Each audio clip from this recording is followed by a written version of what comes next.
Hey there folks, welcome to Spectrum Pulse. We talk about music, movies, art, and culture. And today we are finally going to be talking about the self-titled debut album from Cheryl Desere'e. So I've got a somewhat complicated relationship with retro-leaning music. Now that might seem a little bit strange coming from me of all people, given how much the country indie scene just loves to pull from old school classic country to update it with a modern touch. And if you look at the stuff that I love from the genre over the past couple of years, the key word there is update. Now don't get me wrong, I like my traditional country standards as much as anybody, but I can always go back to those songs and albums, and my interest tends to wane if all I'm just hearing is a recreation, not something that's otherwise fresh and new. Draw on the past, don't repeat it. Now this is tend to mean that I'm a little bit skeptical of the smooth jazz and rockabilly inspired country music that's grown popular over the past couple of years, particularly among the women in the indie country scene. Now I'm not saying it can't work. Look at Lindy Ortega's Cigarettes and Truck Stops for a prime example of co-opting the image and style to something that's far more compelling in its blend of glam with grit. But at its most trying, it can come across as a little bit stagey, for lack of better words, more of a performance than something that feels more authentic. Furthermore, if you've been listening to indie country for a while, this is ground that's been trodden many times before. Hell, that was one of my big frustrations with Angel Olsen's My Women, even though in that case it was more blowback from all of the over-deserved hype. But that was a review that I was thinking about when gearing up to cover Cheryl Desere'e's self-titled debut album. I had heard some of the buzz from this California artist, and I had liked what I initially heard going in, but I could definitely see some being more taken by her image and not the writing. And yet this was not an album of covers. We're dealing with original songs that she wrote in this style, and reportedly with a greater horn section to boot, so I was prepared to take this very seriously. So, what did Cheryl Desere'e deliver? Well, certainly a fascinating record, that's for sure, and the sort of project that actually gave me a fair bit more to like and think about than I had expected, because this album really is characterized by a lot of its contradictions. On the surface, Cheryl Desere'e's self-titled debut might seem like your typical retro throwback traditional country album, complete with fiddles and pedal steel and saloon piano, but then there's the prominent horns and the smooth jazz rhythms interjected to fit with Desere'e's smokier crooning, which all then suggest a distinctive old school vibe that then is placed against very smooth, clean, modern production and writing that's much more grounded in the modern world and borderline progressive than you would ever expect. In an odd sort of way, it almost reminds me a little of a Casey Musgraves coming off of Pageant material. Not quite as refined and sharp as that album, given that this is a debut record, but I definitely think there's potential there, I think, because this is a really solid release. And the place where we have to start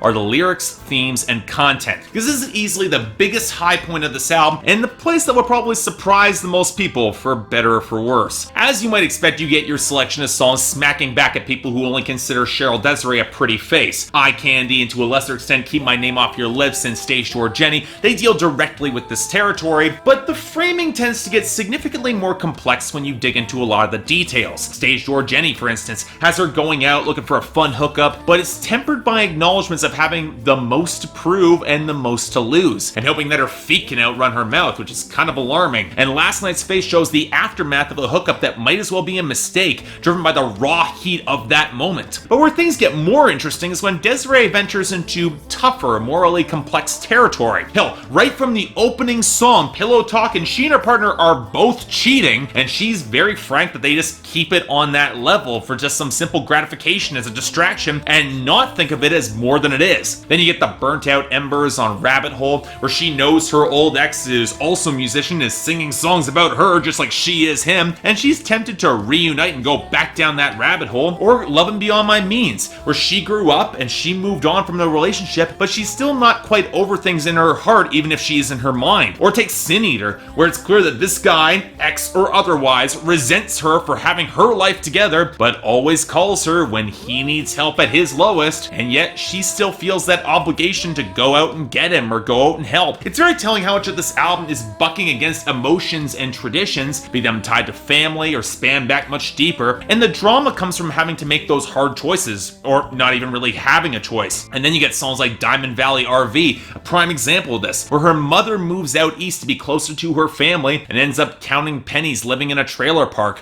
waiting for the old man to croak so that she might get her furniture out of layaway and get a real home for herself. And Wildfire paints a pretty bleak tale of a mother and daughter separated by the system, either the courts or rehab or a hospital. It's not really quite clear, but the writing is plain spoken enough to hit pretty damn hard. But the biggest gut punch comes in the closing duet, Don't Look Now, with Benjamin Douglas. Again portraying cheating, but this time with a husband and a wife both pursuing their own indiscretions after the fires died out in their relationship and praying to keep things quiet between them for the kids' sake. The frankness and emotional honesty of the writing reminds me a lot of what Mark Chestnut did with Tradition Lives earlier this year, and that's some high praise indeed. I really liked the writing on this album, but it also highlights where the biggest contradictions start to form, because then we get to the instrumentation and production, and it's an interesting blend. Again, even more than Courtney Marie Andrews, this is traditional country in its melodic construction and flow. Acoustic grooves holding up a mix of pedal steel and fiddle holding the melody, with banjo, saloon piano to boot against the richer, oaky guitar lines and even hints of organ. The percussion is sparse, the tones are full, the melodic interplay really is quite solid, especially on many of the bridges. You could easily transplant most of this material back to the mid-40s or 50s in country music. But then you add in the horns and the tunes that were clearly inspired by smoky or smooth or jazz. Now, it's not a mix or blend that particularly surprises me, but what did catch my ear was the choice of production. Despite moments where it might start to seem as lo-fi, the mix always cleanly resolves into a much cleaner but still organic sound. Despite the old-fashioned melodic construction, this album doesn't have the weathered age and texture many of the Dave Cobb-produced contemporaries do, and I'm a little mixed on whether or not that's a good thing. On the one hand, it keeps this record from feeling like a throwback, but it also doesn't quite capture the same atmosphere and old-fashioned mood, and again, it can't help but feel a tad more stagey, even though I would make the argument that the actual instrumental pickups themselves are very well done, particularly on the horn and organ lines. And look,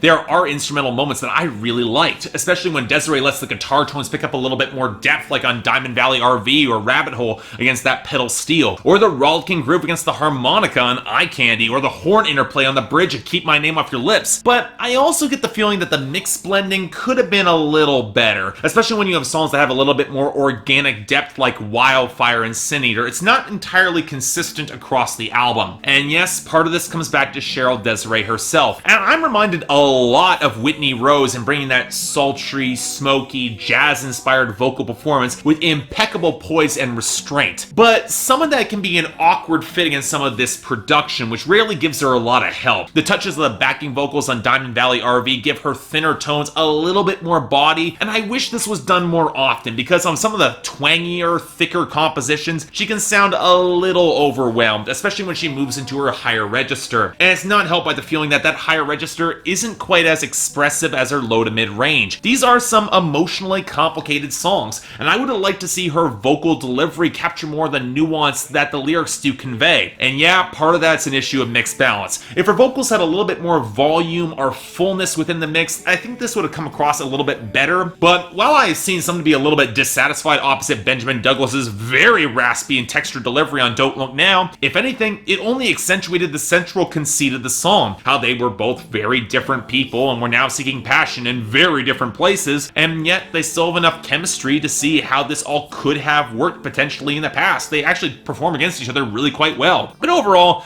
I like this album. It is not without its flaws. I think a few songs could have used a little bit more muscle or distinguishing tones. This album can start to run together a bit, and that drop rhyme on the third verse of Last Night's Face really does stick out like a sore thumb for me, especially considering how strong her technical writing is across the record. But I'm inclined to give this the benefit of the doubt as a debut with a distinctive sound and style. I'd probably slot this record comfortably between Casey Musgrave's Pageant Material or Whitney Rose's Heartbreaker of the Year in terms of its style and sound. Not quite as refined as either album, but definitely with the writing chops in order to get there in the future. As such, for me, I'm thinking a 7 out of 10, and a recommendation if you like any of the other country albums that I mentioned here. But even if you don't, this has got an old-fashioned flair and style without feeling like a deliberate throwback, and it's got the serious chops in the writing to back it up, and I definitely respect that. Nice work, Cheryl Desere'e. It might have taken me entirely too long to review this, but I'm definitely glad I did. Good work. So yeah, thanks a lot for watching. I'd like to like and subscribe. I'd be more than grateful. I got the poll up here. I can't imagine that many of you have heard this album, but if you have, put down the poll what you guys thought about it,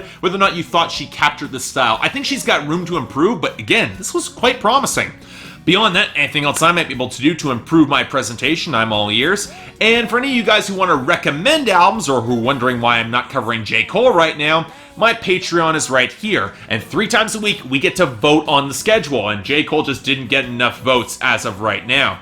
Beyond that, we also have once a week on Saturdays, you guys for the higher Patreons get to add albums to that schedule. If you guys want to take part in the experiment, the rules are all over here in this link, and I hope you do. It's been a lot of fun. Till then, though, I'm Mark, you're watching Spectrum Pulse, and I'll see you next time.